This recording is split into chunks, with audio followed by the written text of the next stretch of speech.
Hello दोस्तों, मैं Manish Kumar JMS 94 channel में आप सभी का स्वागत है।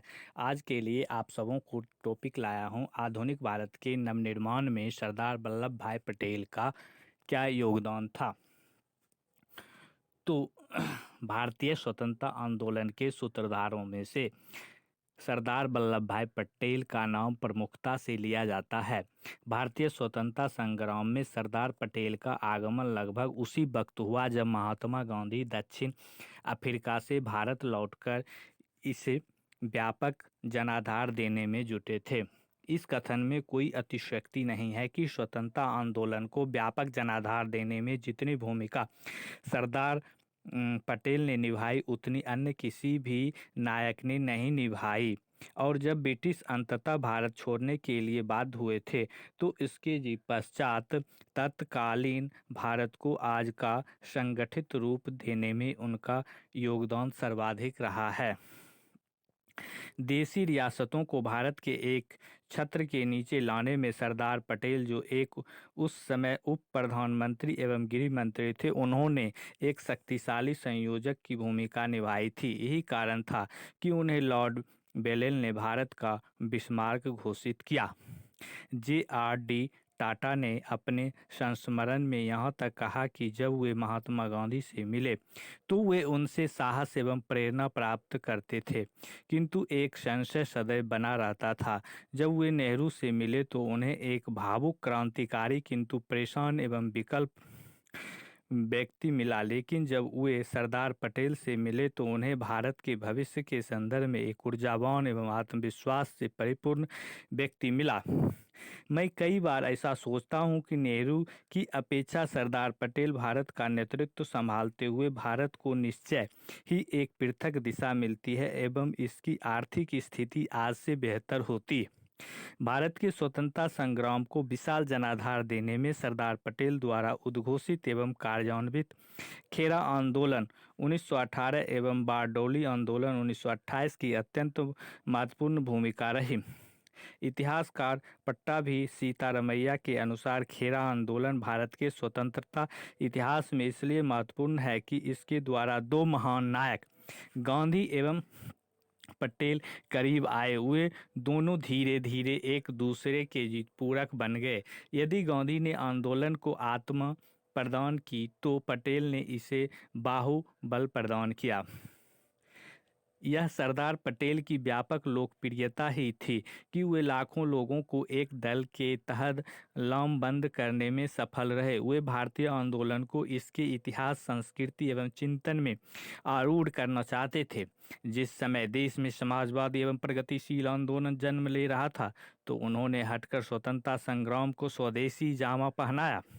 उन्होंने केवल कांग्रेस को प्रगतिशील खेमे में जाने से बचाया बल्कि इसके विकट परिणामों से भी जनता को आगाह कराया। सरदार पटेल के अनुसार देश के श्रमिक जनता का एक अंश है, न कि एक भिन्न वर्ग। उसकी संस्कृति एवं प्रथाएं देश के लोगों की साझी विरासत है। उनकी समस्याएं अधिक एवं परिणाम स्वरूप भारत की परिस्थितियों के अनुसार ही सुलझाई जा सकती है। कोई भी विदेशी विचारधारा और कार्य प्रणाली जो वहाँ की परिस्थिति के अनुरूप है, भारत के परिवेश में आशाजनक परिणाम व्युत्पन्न नहीं कर सकती। समय की आवश्यकता एवं एक स्वदेशी आंदोलन की है जो कि यहाँ की परिस्थितियाँ, इतिहास और संस्कृति एवं प्रथाओं के अनुरूप हो। इसी तरह का आंदोलन देश में आगे बढ़ता रहे और इसे आशानुरूप परिणाम भी प्राप्त हुए हैं। एक ऐसा आंदोलन आज अपरिहार्य हो गया है जो कि श्रमिक हित के साथ सभी पीड़ित वर्गों को सामाजिक न्याय प्रदान करे। शांति सुरक्षा प्रदान करना इसका प्रमुख उद्देश्य होगा, जो कि एक लोकतांत्रिक व्यवस्था में ही संभव है जिसमें सभी को उचित स्वतंत्रता एवं अधिकार प्राप्त होंगे। सरदार पटेल ने महात्मा गांधी के साथ मिलकर देश में एक नवचेतना का प्रचार किया। उन्होंने शिक्षा एवं सरकारी कार्यों में हिंदी भाषा के प्रयोग पर बल दिया। उनके अनुसार स्वतंत्रता आंदोलन में शिक्षा की सर्वाधिक महत्वपूर्ण भूमिका यही कारण था कि उन्होंने स्त्री एवं पुरुष सभी की शिक्षा पर अत्यधिक बल दिया और यह सरदार पटेल के सहयोग से ही संभव हुआ कि असहयोग आंदोलन के लिए 615 लाख रुपया एकत्र हुए और लगभग 3 लाख नए सदस्यों ने असहयोग आंदोलन में अपनी सहभागिता प्रदान की। जब सरदार पटेल ने भारत के रूप में उप उप प्रधानमंत्री एवं प्रथम गृह मंत्री का कार्यभार संभाला तो लगभग 565 देशी रियासतों की एकीकृत करने का विशाल कार्य उनके सम्मुख था। इसे उन्हें लगभग 40 दिनों में पूर्ण किया था। सरदार पटेल ने यह कार्य एक रंगीन क्रांति द्वारा सफलतापूर्वक पूर्ण किया।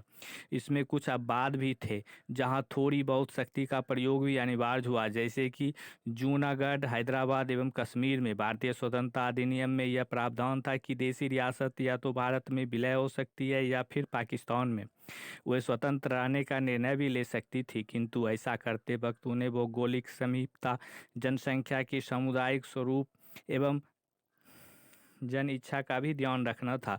ऐसे में जहां अधिकतर रियासतों ने भारत पाकिस्तान विलय की घोषणा की, वहीं कश्मीर, हैदराबाद ने स्वतंत्र रहने की इच्छा व्यक्त की। जूनागढ़, जो कि एक हिंदू बहुल राज्य था, के नवाब ने पाकिस्तान में विलय का निर्णय किया, जिसका हिंदुओं पर प्रतिरोध हुआ। फलस्वरूप लोक निर्णय द्वारा जूनागढ़ ने भारत में विलय का रास्ता चुना। इसी प्रकार सरदार पटेल के कुशल नेतृत्व एवं निर्णयों द्वारा जैसलमेर, जोधपुर, भोपाल और त्रावणकोर जैसे बड़े राज्यों ने भारत के पक्ष में विलीनीकरण का जीतो मसौदा दस्तावेज हस्ताक्षरित किया। इसके विपरीत हैदराबाद ने निजाम ने विलीनीकरण पर हस्ताक्षर से मना कर दिया तथा स्वतंत्र रहने का निर्णय लिया।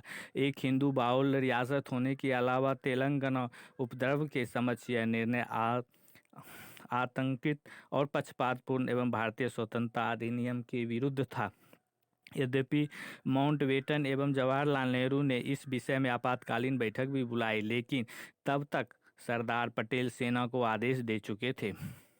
यह उन्हीं दृष्टि थी। उन्होंने हैदराबाद को कश्मीर की तरह नासूर नहीं बनने दिया। 5 दिन तक भारतीय सेना एवं निजाम के रजवाड़े ने, जो कि मुस्लिम कुलीन वर्ग से संबंधित थे, के मध्य चले इस युद्ध में उन्होंने हैदराबाद को जीतकर भारत में विलय कर लिया गया और नवंबर 1948 में निजाम ने विलीनीकरण दस्तावेज पर भी हस्ताक्षर कर दिए।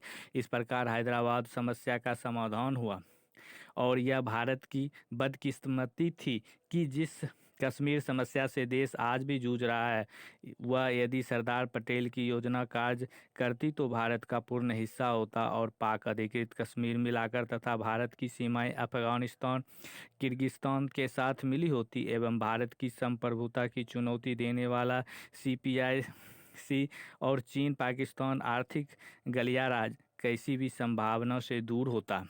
किसी कारणवश कश्मीर का भारत में समय रहते विलय न हो सका और यह कामयाबी आक्रमण 22 अक्टूबर 1987 के पश्चात आधा भूभाग 40% पाकिस्तान के कब्जे में रह गया, जहां भारतीय सेनाएं तेजी से कश्मीर को मुक्त कर रही थी। ऐसे में मामले में संयुक्त राष्ट्र में ले जाना एवं युद्ध विराम की एक तरफा घोषणा करना आज भी अनेकों की समझ से परे है और यही नहीं, बिना सरकार एवं जनमत के विश्वास में लिए भारत को कश्मीर में जनमत संग्रह के लिए प्रतिबद्ध करना हमारी प्रमुख विफलताएं रही हैं तथा सरदार पटेल इससे अत्यधिक क्षुब्ध थे।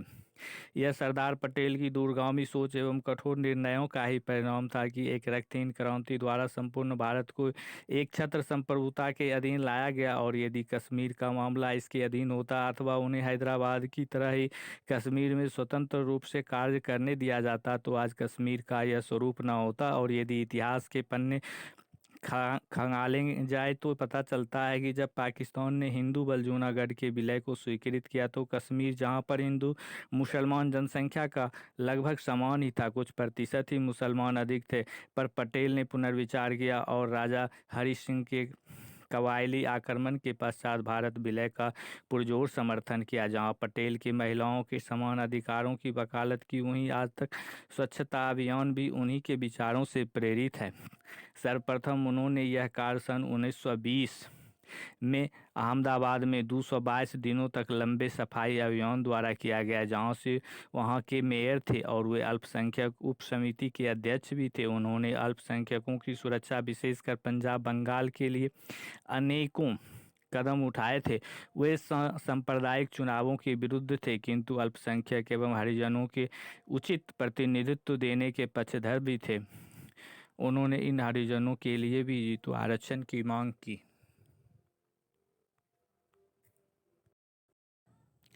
सिख धर्म में समानता प्राप्त नहीं हुई। अंततः हम कह सकते हैं कि सरदार पटेल वास्तव में भारतीय स्वतंत्रता के मुख्य नायक थे। उनके बिना गांधी और नेहरू का नेतृत्व अपूर्ण था। उन्होंने न केवल देश को एकीकृत किया बल्कि धर्मनिरपेक्षता, सामाजिक न्याय, महिला सशक्तिकरण एवं गरीबी उन्मूलन में अपनी महत्वपूर्ण भूमिका निभाई। दोस्तों, अगर वीडियो पसंद आया होगा तो लाइक, शेयर एंड सब्सक्राइब करें और कमेंट देके अपनी अभिव्यक्ति व्यक्त करें। धन्यवाद दोस्तों।